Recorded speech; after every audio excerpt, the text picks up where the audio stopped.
안녕하십니까? 네, 오늘 우리 생명 존중 2주차 강의 시간입니다. 오늘 여러분들하고 같이 이야기 나눌 내용은 생명의 탄생, 생명체의 탄생이 조금 더 정확한 표현일 수도 있죠. 사실 우리가 사는 별, 지구라고 하는 것이 우주에서 생성이 된 것도 어마어마하게 오래전에 생성이 됐죠. 지구의 나이가 45억 년이라고 하는데, 그 45억 년 전에 지구가 만들어지고 그 안에서 우리 그 존엄한 존재라고 하는 우리 인간들이 어떻게 태어났는지 모르겠지만 여러 가지 과정을 갖다가 거쳐가지고 태어났는데, 오늘 바로 이 지구라는 별에 어떻게 생명체들이 탄생을 하게 됐는지에 대한 이야기를 같이 해보겠습니다. 물론 지구의 탄생부터 다 하면 좋겠지만 그건 또 다른 영역이기 때문에 우리가 이제 생명 존중이라는 의미에서 생명체 탄생부터 같이 시작하도록 하겠습니다. 바로 우리 지구상에 존재하는 생명체, 어떠한 특징들이 있냐면요, 생명체의 공통적인 특징이 이렇게 대략 한 8가지 정도, 물론 줄여서 5가지, 6가지로 표현하는 학자들도 있어요. 왜냐하면 유사한 것들을 묶었을 때. 그런데 이러한 공통적인 특징이 있습니다. 첫 번째로 굉장히 구조적인 특징이 있다. 또 자기 조직화라든가 아주 복잡한 그러면서도 정교한 그런 형태의 구조를 갖다 갖추고 있는 것이 특징이다, 생명체들은. 그리고 두 번째가 뭐냐면은 그러면서 에너지 대사를 갖다 하고 있다. 어떤 영양분이라든가 이런 것들을 분해해가는 과정에서 그러면서 에너지를 얻고 그걸로 성장하기도 하고 또 운동하기도 하고 이렇다는 거죠. 그래서 적절한 에너지를 갖다가 그 변화를 해서 그것을 이용하기도 하고 또 그러한 과정에서 물질이 순환되기도 하고 이제 이러한 특징들을 갖다 가지고 있고요. 세 번째가 뭐냐면은 외부 환경에 반응한다는 거예요. 외부 환경에 햇빛이 비치면 사람 같은 경우도 너무 눈이 부시니까 그 수정체가 눈 조리개가 좁혀진다라든가, 또 식물 같은 경우도 햇빛이 비치면 광합성을 하기 위해서 쫙 벌졌다가 햇빛이 안 비치면 수그러든다라든가 이런 반응을 한다는 얘기고요. 그 다음에 이동과 분산, 자기 자원을 갖다가 확보를 하기 위해서, 그러게 하기 위해서 이제 이동하기도 하고 또는 가지고 있는 그러한 어떤 정보가 되든 자원들을 갖다가 이렇게 분산하기도 하고 이제 그런 특징을 가지고 있고요. 그리고 네 번째가 뭐냐면 우리 생명체들은 항상성을 유지하려고 하는 그런 특징을 가지고 있다는 거예요. 항상성이라고 하는 것은 예를 들어서 사람의 경우도 체온을 일정하게 유지를 하려고 한다라든가, 외부로부터 새로운 어떤 그 환경에 접했을 때는 그 환경을 갖다가 방어하거나 하려고 하는 그런 항상성을 유지하는, 그래서 온도를 조절하기도 하고 환경을 일정하게 유지하기도 하고 하는 그런 특징을 가지고 있고요. 그리고 여섯 번째가 성장과 발생을 한다는 거죠. 성장을 하고 자기 개체가 점점 성장을 해서 그 다음에는 자기 후손을 갖다가 번식하기 위한 그러한 발생, 즉 DNA 정보를 갖다가 복제를 해서 다시 넘겨주는 그런 과정을 갖다 이제 한다는 얘기고요. 유전과 생식이에요. 조금 전에 말씀드렸던 것처럼 요 두 부분이 아마 이제 어떤 공통적으로 이렇게 묶일 수도 있는 거예요. 즉 자기의 정보를, 자기가 가지고 있는 그러한 정보를 갖다가 후손에게 물려주는, 그러기 위해서 생식 기능을 갖다 하는, 그래서 정보를 복제를 하고 정보를 전달하는 이러한 체계를 갖다 갖추고 있다는 거예요. 사람만이 그런 거 아니죠. 여러분들 잘 알다시피 또 어떤 미생물이라고 하는 것들도 마찬가지 그렇게 합니다. 그리고 진화를 한다는 거예요. 어떤 환경에 적응되거나 또는 적응을 못하는 경우는 도태가 되기도 하고, 또 그러면서 새롭게 자꾸 변하다 보니까 다양성들이 확보가 되는 그런 특징들을 갖다가 가지고 있는 것이죠. 이러한 것이 우리가 지구 생명체의 공통적인 특징으로 그렇게 이야기를 합니다. 자, 그러면 우리가 지구에서 존재하는 그러한 생명체의 기원은 어떻게 되는지 한번 알아보도록 하시죠. 예, 생명체의 기원은 크게 이렇게 세 가지 정도로 이야기를 하고 있습니다. 자연 발생설, 또 생물 속생설, 천체 비례설. 예, 먼저 자연 발생설을 살펴보면요, 이래요. 아리스토텔레스가 이렇게 얘기를 했어요. 장어라는 게 분명히 우리 그 개울가에 장어라는 생물이 없었는데 어느 날 갑자기 장어가 나타났다 이거예요. 그래서 자연적으로 이거는 생기는 거다. 이렇게 얘기를 하는 거예요. 그래서 생물이라고 하는 것은 무생물로부터 자연스럽게 그렇게 나오는 거다. 라고 하는 그런 이제 그 이론을 갖다가 처음 주장을 했는데요. 사실은 이 장어라고 하는 것은 여러분들이 잘 알다시피 뱀장어들 이건 회기성 어류잖아요. 그러니까 성장할 때는 어디에 먼 바다까지 가서 그래서 성장을 해가지고 거기서 다시 이제 커가지고 새끼를 낳으러 다시 이제 근해로 오잖아요. 그런 것들을 몰랐던 거죠. 그때 당시는 장어가 회기성이라는 거를 몰랐던 거고 바로 이렇게 뭐 예를 들어서 또 이러한 논리들은 이런 거예요. 아무것도 없었는데 병에 갑자기 파리가 생겼다라든가 뭐 이런 것들이 자연 발생설이에요. 자연적으로 생겼다고 얘기를 하는 거예요. 그런데 루이 파스테르가 얘기한 바에 의하면은 이런 거예요. 루이 파스테르는 그렇지 않다. 생물이라고 하는 것은 생물로부터 파생되지 갑자기 나는 것이 아니다. 라고 이야기를 합니다. 그러면서 파스테르라고 하는 사람이 이제 세균학의 아버지라고 하는데요. 바로 저렇게 백조 모양의 주둥이를 가진 저러한 비커를 만들게 됩니다. 플라스크라고 얘기하죠. 그리고 그거를 갖다가 어떤 물질을 갖다 집어넣고 끓여요. 막 끓인 다음에 저 주둥이를 갖다가 막습니다. 저 주둥이를 유리 길게 생긴 백조목처럼 생긴 거를 갖다가 녹여서 막아요. 그래 놓고 아무리 지나도 아무것도 안 생기는 거예요. 그리고 이제 아무것도 안 생기니까 그걸 알았다가 그 다음에 다시 저 주둥이를 갖다 깨트리게 됩니다. 깨트리고서 한참 있었더니 뭐가 생겨. 이거는 뭔가 그 씨앗이, 즉 생물이라는 뭔가 외부로부터 주입이 돼서 그래서 거기서 발생하는 거다. 그래서 생물 속생설이라고 하는 것을 이야기를 합니다. 그래서 공기 중에 어떠한 우리 눈에는 보이지 않지만 그래서 미생물이라고 하는 또 세균학의 아버지라고 그래서 파스텔을 이야기하는 것이 바로 이러한 실험을 직접 했었던 거예요. 예. 그러한 이유 때문이기도 하고요. 그래서 자연 발생설이라는 것이 파스텔에 의해서 무너지면서 생물 속생설이라고 하는 것이 힘을 얻게 됩니다. 예. 그러면 진짜 생물 속생설이면 도대체 아무것도 없었던 것에서 어떻게 생물이라는 것이 태어날 수 있겠느냐라고 하는 이제 그런 의문들을 가지게 돼요. 그래서 세 번째로 등장하는 것이 뭐냐면 천체 비례설이라는 거예요. 천체 비례설은 우주의 다른 천체에 존재하던 생명체가 우리 별똥들이 많이 지구상에 떨어지잖아요. 거기에 운석에 실려서 그래서 지구상에 도달했다라고 하는 가설인 것이에요. 요 생명체가 이렇게 지구상에 도달했다라고 하는 가설인 거예요. 그런데 여러분들 잘 알다시피 이 대기권을 갖다 우리가 이제 과학을 배웠잖아요. 대기권에 진입을 하면 엄청난 그런 이제 뭐라 그럴까요? 마찰열에 의해서 굉장히 높은 마찰열에 의해서 거의 다 없어지잖아요. 그렇죠?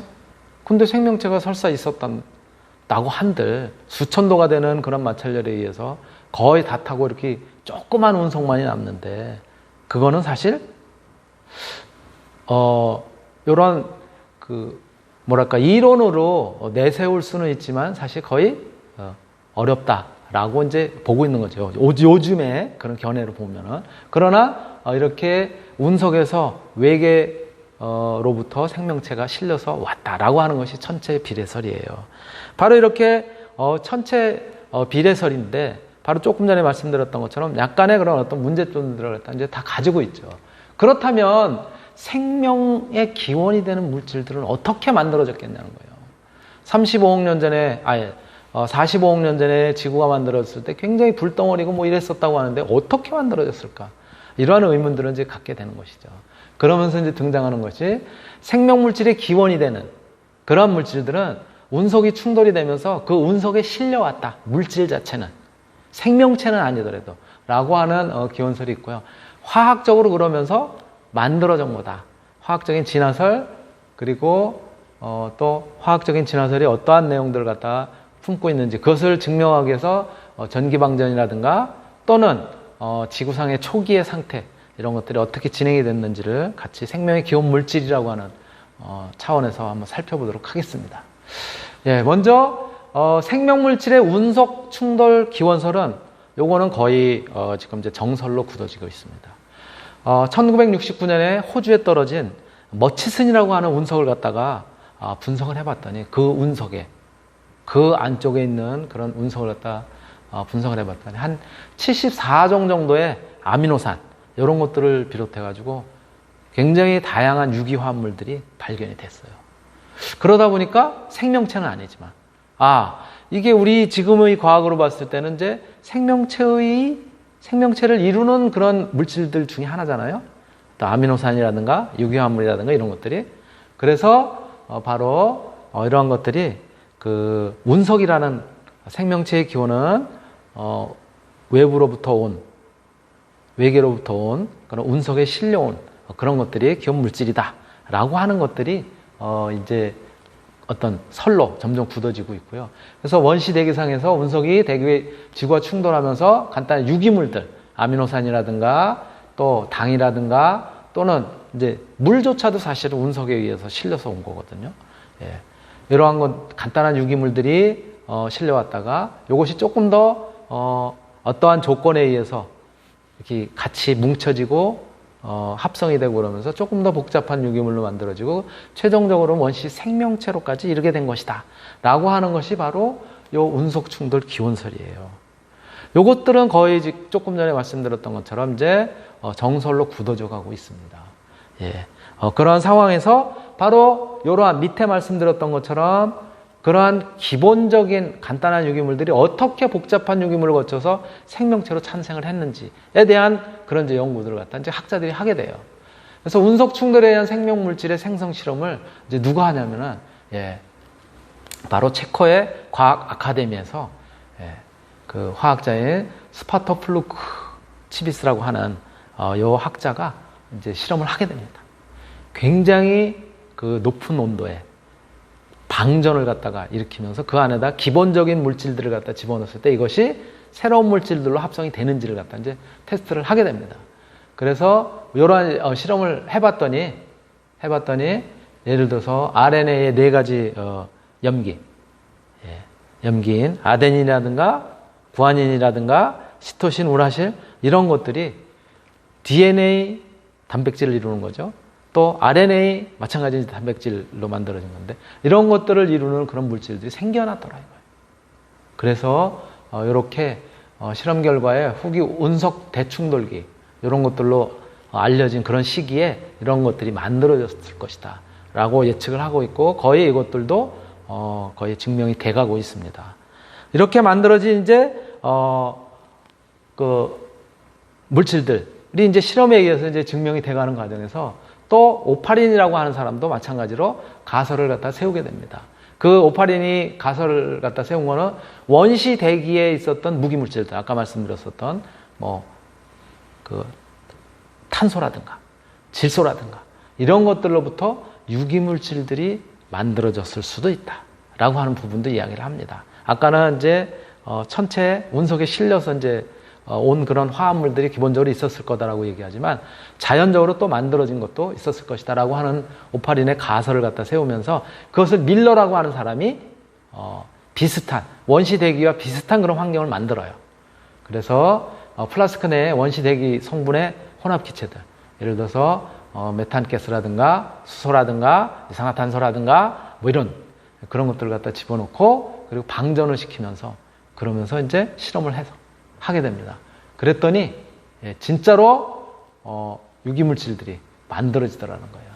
포르말데히드, 포도당 또는 뭐 DNA를 갖다 이루는 그런 물질들, 그런 이제 그 염기, DNA 염기들이요, 사이토신이라든가 이런 물질들이 만들어지더라는 거예요. 그래서 이게 반드시 실려왔다고만 볼 수도 없고, 이런 원시 상태에서 굉장히 그때는 운석의 충돌이라든가 이런 것들이 많고 어떤 그런 변화가 있었을 텐데, 그러한 환경에서 만들어졌을 것이다 라고 하는 것들을 갖다 이제 증명을 해내게 됩니다. 예. 그래서 오파린이 가설을 세운 거를 밀러가 이제 증명을 해내게 되고요. 바로 그러한 것들이 결국은 이제 원시 바다에, 예, 원시 지구 환경에 이제 어떤 합성에 의해서 포도당, 아미노산, 염기, 뉴클레오티드 이러한 간단한 유기화합물들이 만들어지게 되는 거죠. 이렇게 만들어진 유기화합물들은 이제 바다에 농축이 되고 축적이 되고 이러한 형태를 갖다 이제 이뤘었던 거예요. 그러면서 바로 이러한 원시 바다에서 이제 화학적으로 얘네들이 이제 합성이 일어나지 않았겠느냐. 또 여러 가지 조건들이 또 있을 거 아니에요, 그렇죠? 환경의 변화라든가 이런 것들이 생기면서, 예, 바로 그러면서 이제 이런 오파린의 가설들이 이제 합성이 이루어진다라고 하는 측면에서 화학 진화설로 이제 더 이제 발전을 하게 됩니다. 그래서 이러한 부분들이 이제 최근에는 이제 어떤 다인의 진화설까지 이제 이르게 되는 거고요. 생명체들도 만들어진 생명체들도 환경에 따라서 자꾸 변하게 된다라고 하는 그런 부분들이 이제 이야기되게 됩니다. 예, 그러면서 이렇게 이제 화학적 진화설은 아까 말씀드렸던 것처럼, 예, 외부로부터 온 그러한 이제 유기화합물이라든가 이런 것들이 어떤 그 합성이 되고 이런 것처럼 화학적인 진화들이 열이라든가 태양광이라든가 또는 물이라든가 이런 것들이 존재하는 원시 바다에서 원시 대기 중에 있었던 수증기, 질소, 메탄, 수소 이런 것들이 자연스럽게 합성이 일부는 되기도 하면서 원시 바다에 축적이 되는 거예요. 그러한 가운데 이것이 다시 화학적인 합성에 의해서, 화학적인 진화에 의해서 아미노산, 유기염기, 그 다음에 당, 지방산들이 이제 합성이 되고, 이런 것들이 또 여러 가지 이제 환경 조건 하에서 고분자 유기물로 단백질이라든가 DNA, 또 RNA, 탄수화물, 지방 또는 지질 이런 것들이 이제 만들어지고 원시 생명체들이 드디어 이제 탄생을 하게 됐다. 이렇게 이제 보고 있는 것이죠. 바로 이렇게 이제 원시 생명체로 드디어 이제 탄생을 하게 되는데, 이러한 이제 원시 생명체들이 탄생하게 되는 것들은 무기물로부터 유기물들이 이제 만들어지는 과정 아니에요, 그죠? 그래서 무기화합물로부터 저분자 유기화합물들이 생성이 되는 그러한 과정들은 이렇게 원시 대기 상태에서 일어났었던 여러 가지 그런 외계로부터의 어떤 충돌이라든가 뭐 번개라든가 또는 그 굉장히 초기에 아주 불안정한 그런 상태에서 이제 만들어지게 되는 거죠. 조금 전에 말씀드렸었던 것처럼 이런 것들이 밀러의 방전 실험에 의해서, 비슷한 환경이었었던 밀러의 방전 실험에 의해서 이제 그렇게 유기물들이 점점 만들어졌다라고 하는 것을 갖다가 증명을 했었던 거죠. 예. 이렇게 이제 증명이 됐었고요. 그러면서 그러한 과정에서 어떤 일부 학자들은 그러한 것들이 원시 대양에서 어떤 해저에 있었던 진흙 또는 어떤 크리스탈이라고 하는 것은 어떤 이제 결정이잖아요. 이러한 결정들, 이런 것들이 진흙 속에 섞여 있는, 이렇게 섞여 있는 과정에서 무엇인가, 그러한 서로 그러한 물질들을 갖다가 복제를 할 수 있는 그런 형태로 조금씩 변화가 일어나지 않았겠느냐라고 하는 그런 이제 이론을 갖다가, 개념을 갖다가 이제 주장을 하게 되고요. 바로 이러한 개념들은 조금 더 이제 발전을 하게 됩니다. 조금 더 이제 발전을 하게 돼서 바로 원시 생명체들이 이제 드디어 탄생을 하게 됩니다. 원시 생명체들은 그래서 조금 더 구체적으로 이제 이렇게 탄생을 하는 거예요. 폭스의 모델 실험에 의한 유기화합물에서 이제 생명 현상을 보이게 되는 마이크로스페어라고 하는, 스페어라고 하는 것은 여러분들이 잘 알다시피 구형 물체예요. 그러니까 마이크로스페어니까는 굉장히 작지만, 아주 미세하지만 그러한 분자 크기로 굉장히 작지만 그러한 구형 물체들, 이런 것들이 만들어졌을 거라는 거예요. 그래서 이를테면 이렇게 어떤 그람 양성균, 그람 음성균이라고 하는 그런 이제 아주 이제 미세한 그런 이제 세균들이거든요. 이러한 세균의 형태로 처음에 만들어지고 거기서 복제를 하는 것은 거기에서 하나가 뭐 예를 들어서 이런 거죠. 꼭 똑같은 예는 아니지만 비눗방울이 있는데 거기서 어떤 조건에 의해서 다시 갈라지면서 비눗방울이 갈라지면서 두 개가 이렇게 혹이 난 것처럼 갈라지면서 하나가 떨어져 나오고 이런 식으로 출합법의 형태로 이런 것들이 진행이 되지 않았겠느냐라고 하는 마이크로스페어스를 갖다가 이제 내놓게 됐고요. 또 다른 측면에서는 바로 처음에 가설을 세웠었던 오파린이라고 하는 이 사람이 이제 무기화합물은 유기화합물을 갖다 이제 만들게 되고 또 그 유기화합물이 원시 생명체인 형태로 이제 발전을 하게 되는데 바로 이 원시 생명체인 형태를 갖다 뭐라고 얘기를 했냐면은 코아세르베이트라고 얘기를 하게 됩니다.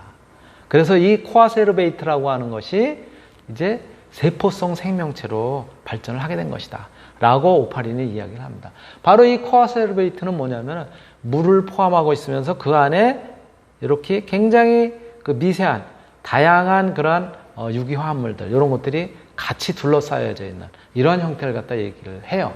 이것이 이제 코아세르베이트라고 얘기를 하고, 즉 유기물들이 생명체의 전 단계인 어떤 막으로 둘러싸인 형태의 원시 생명체라고 하는 의미의 코아세르베이트라고 하는 것들을 갖다가 이제 이러한 가설을 갖다 이제 만들어내게 됩니다.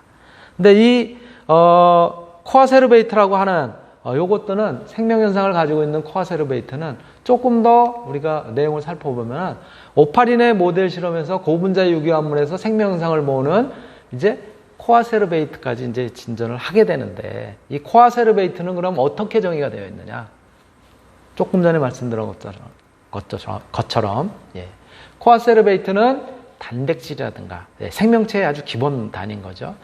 또는 핵산 또는 탄수화물과 같은 뭘까요? 저기가 뭐가? 복잡한 유기물들이 뭐와? 물입자와 결합을 한 거예요.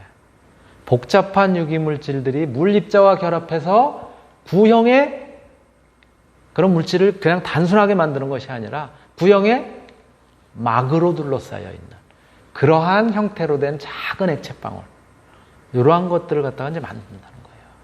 그래서 이렇게 만들어진 것이 바로 코아세르베이트고 이런 것들이 이제 아주 원시적인 생명체의 전 단계로 이제 시작이 되는 그러한 것이다라고 하는 이제 얘기를 갖다 이제 하게 되고요. 바로 이러한 원시 생명체의 이제 코아세르베이트 이런 것들은 최근에는 뭐라고 얘기를 하냐면은 바로 모든 생명체의 지금 이제 지구상에 존재하는 모든 생명체의 가장 원시적인 기본이 되는 시초 물질이다 라고 하는 의미에서 루카라고 하는 표현을 씁니다.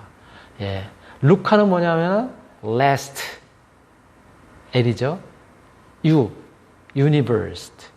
university가 아니라 universe. 그러니까 가장 가까운 최근의 universe.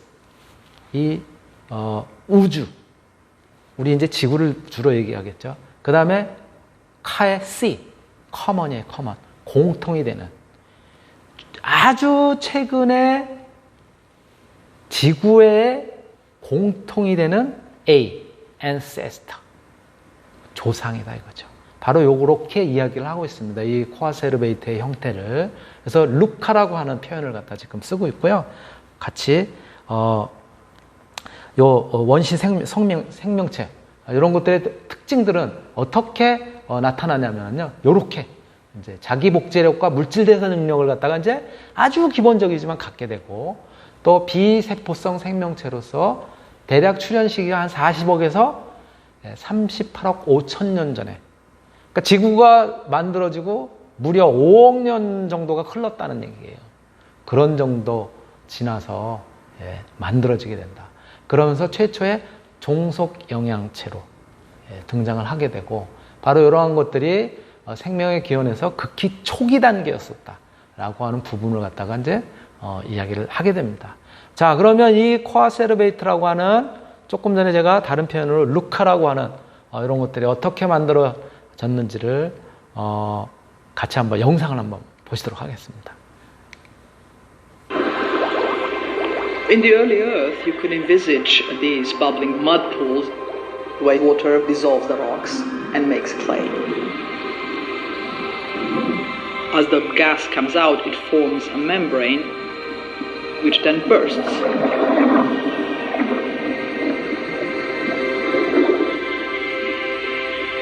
So think of that membrane not bursting and actually preserving at a very, very small scale.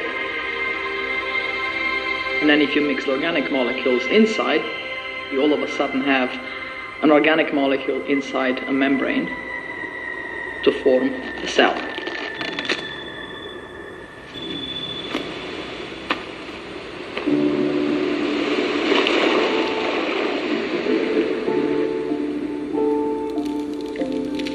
Without membranes, we would be on a planet covered by a dilute ocean of the building blocks of life.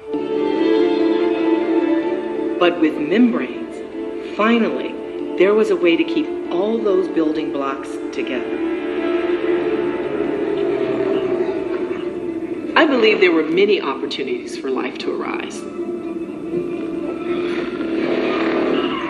We may have had other types of life forms that came and went, but didn't take, right? They didn't hit and stick. But one of them made it.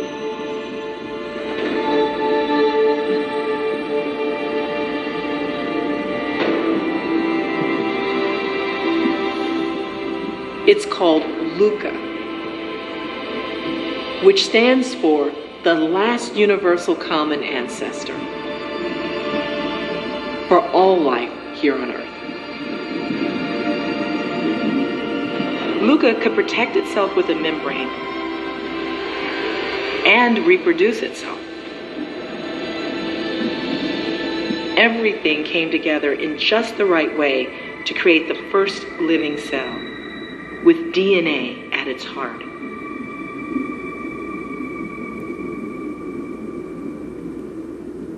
Fast forward billions of years, and we find that all life today uses the same basic chemistry.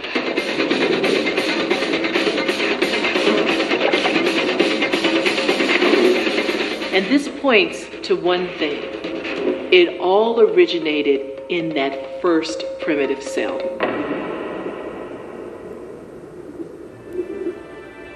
All right, now my grandma, she was kind of small.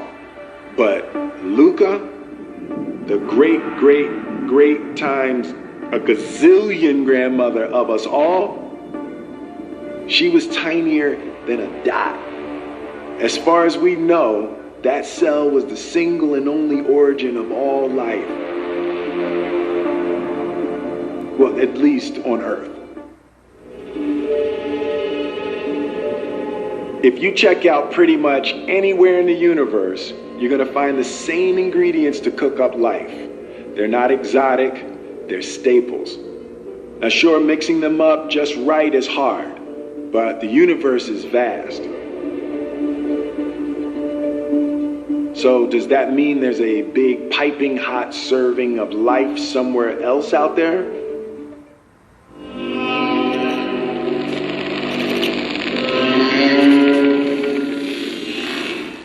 네, 여러분들이 보신 것처럼 이렇게 지구상에 존재하는 최초의 생명체, 그런 이제 생명체들이 바로 루카라는 형태로 이제 등장을 했다는 거예요. 그런데 최근의 연구, 2018년에 연구에 따르면 이 루카라고 하는 존재가 이게 지구가 탄생을 하고 5억 년, 3억 5천 년에서 5억 년 정도 지나고 나서 만들어진 것이 아니라 지구가 탄생한 거의 그 초기에 그러한 굉장히 가혹한 조건에서 만들어졌을 것이다 라고 하는 내용을 갖다가 네이처지에 발표를 해서, 그래서 더 지구의 역사와 함께 생명체의 역사도 지금 더 끌어올리고 있습니다. 물론 이런 것들이 아주 세밀하게 이제 증명이 돼야 되겠죠. 네, 오늘 1교시는 여기까지 하고 잠시 후에 다시 진행하도록 하겠습니다.